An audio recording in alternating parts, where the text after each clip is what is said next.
I didn't go to a fancy college. In fact, I don't even have a degree. But today, I work a job that I love and earn more than some graduates. How? Because I stopped chasing paper qualifications and started building skills that companies actually care about. Here are the 3 game-changing skills that got me hired. No degree needed. 1. Excel. Not just for spreadsheets.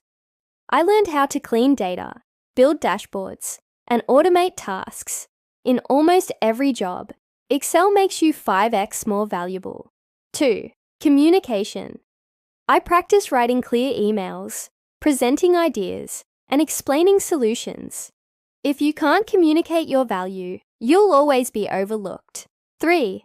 Online proof. I created a portfolio, posted on LinkedIn, showed my work. Because when people see what you can do, they stop asking about your degree.